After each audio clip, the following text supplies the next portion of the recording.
beautiful beings. Oh yeah, that's right. I just got done working out. I took a couple weeks off because I've just been exhausted from work, and when it's 91 degrees here in my tiny home, it's the last thing I want to do is work out. But it's it's better. Often I have thought that the work I do is so physical that that's my workout, but it's not. It's completely different than doing a 15-minute cardio plus abs workout, because it helps me break a sweat, which keeps my metabolism going like it should be.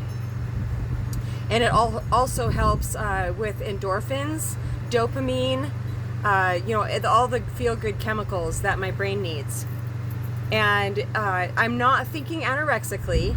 However, the last couple weeks since I quit working out especially, I've noticed that my stomach, I don't expect it to be flat, because there's, a uterus in there, guts, blood, all these other things. And so it doesn't have to be flat, but I also don't feel like it needs to be flabby either.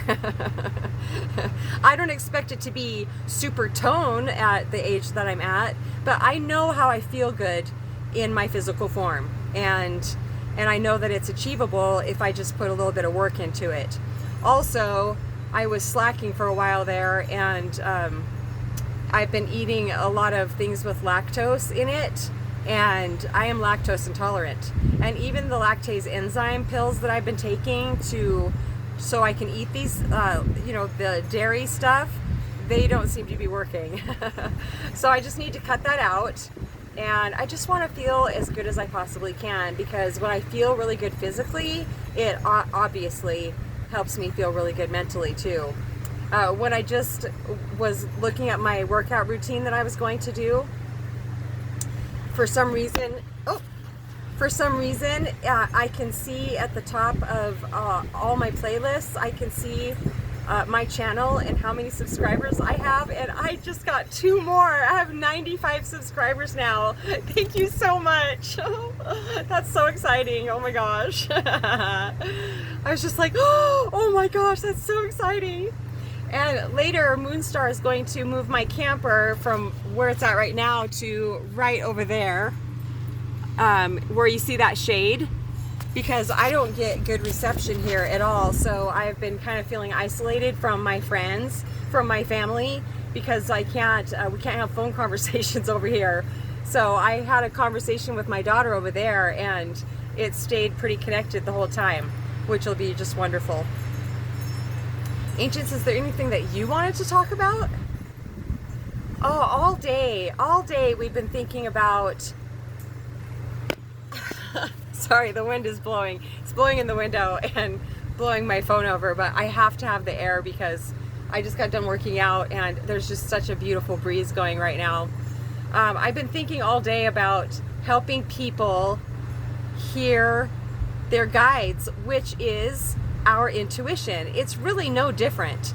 It's all the same. And so I love being able to help somebody learn how to hear their intuition and also start trusting it. It's just so magical watching them go through the process like I went through, of not even knowing what my intuition was or what my guides were, or that it was even possible to hear them. And now I'm fluent in it. And one of the keys to hearing and trusting my intuition is really bringing my attention back to presence off and on throughout my whole day, and that which keeps my mind very quiet. So then when there is an intuitive thought that comes in, it's very clear. Even when it's an intuitive thought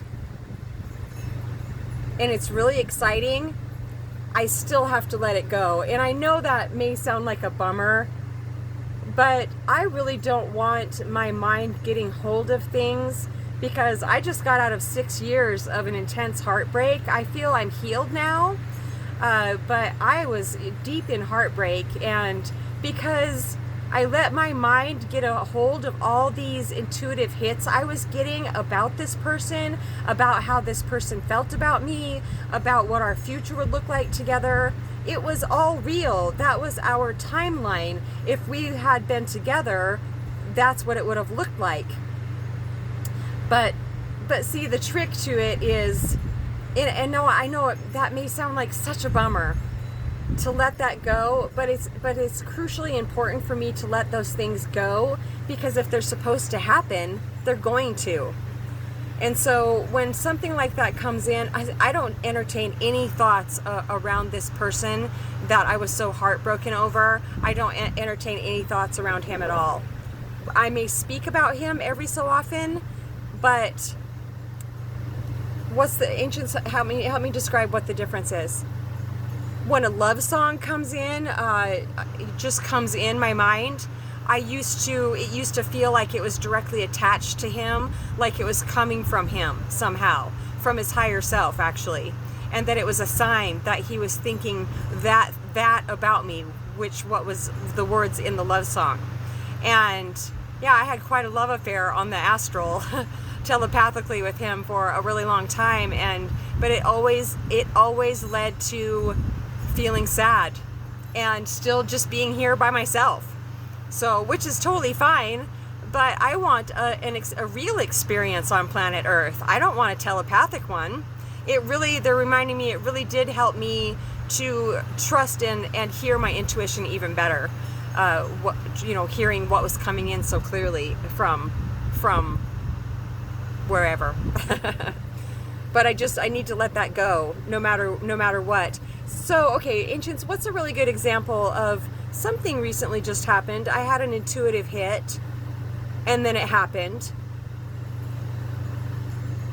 They'll remind me if I need to remember. Ancients, is there anything that you want to talk about specifically? Here, I'll put my weight against my phone, and maybe it'll stop falling over.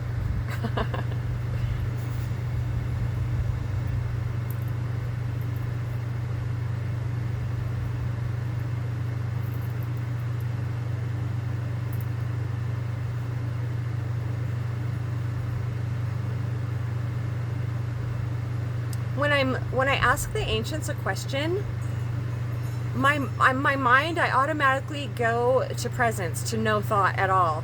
I'm not thinking about what they could possibly be wanting to say, or if they're going to say anything. That has taken a lot of practice, but it's automatic now, from stick shift to automatic. When I first started making these videos several years ago now, my mind would just be a tsunami, just bombarding me, trying to get in there and think of things to say. And oh yeah, the difference between just thoughts coming from my mind or from the collective thought stream and hearing something from the ancients or my intuition. How can I explain the difference? Well, one can see the difference with practice for sure, because they're all basically thoughts. What comes in from the ancients? Well, one reason I know now is that it's from the ancients is because there were no thoughts before it, and I asked a specific question. And so obviously that would be the ancients coming in. But the mind, there's a serpent mind that can come in and also mimic the divine. I hope I'm not confusing you too much. That's why it's really important to have guides to help us to learn how, I'm sorry, to learn how to hear our intuition and to hear our guides. It's very important to be guided with that, because I know that myself, I have thought that I was hearing the divine, but I really wasn't. I was just going with what I thought I wanted at the time, which is okay also, because I know there's a lot of paradoxes in this video, huh? Which is okay also. It's none of it's a mistake, because I always ended up learning something very valuable from any decision I've ever made. Agreement partners. Do you know what an agreement partner is? There's magic in it, and I want to make an agreement with you guys. Not that I don't love it here. It's very peaceful at Moonstar's place in my tiny home, but I would really love to get back closer to town before winter. So when I say, do you agree that I will find, or the perfect place will find me before winter that I can move to, you say, I agree, no matter what your mind says. And then for some reason, it helps it happen. And I feel that it would be for my highest good if that happened. So, what was the last agreement I made with somebody? It was incredibly difficult for them to override their mind. Or was it me that it was, I don't remember. But anybody that I've ever told about the agreement partners, even if they're incredibly skeptical in the beginning, it's absolutely amazing once we do it and they see the miracles that happen. And I start saying, hey, do you agree? And they say, I agree. Because it really is magical. And I still haven't smoked pot. And one of the reasons that I used to really like to smoke pot is because it made life seem more magical. So I don't feel that undercurrent of depression that I had for the first couple months that I quit. That seems to have completely disappeared now. And it was really surrounding the feeling that, well, it was surrounding, it was my brain recalibrating, they're saying, getting back to its natural state, but also feeling like I couldn't reach out to something to make myself feel happy or euphoric or relieved or there after a long day's work. You know, I don't need any of that, because when I was a kid, I'd hit the screen door and go outside and jump on my bike and play all day, and I didn't need that, and that's where I'm getting back to, is just my natural state of being. Even more than when I was a little kid, they're saying, because I wasn't fully awakened when I was a little kid. I wasn't ascending. I was already conditioned, like we all get conditioned. So hopefully this wasn't a super confusing video. I don't know. But I'm not erasing it. Why would I start now? So yes, thank you for agreeing about my new place before winter. This fall, I'll fine tune it. Yeah, before or by fall, I will have a new wonderful place for Doozer and I to live at just the right price. Yes. I think that's it for now. Ancients, is there anything else you'd like to talk about? satsongwithmamag@gmail.com. Thank you for your comments and questions and your subscriptions. It means so much.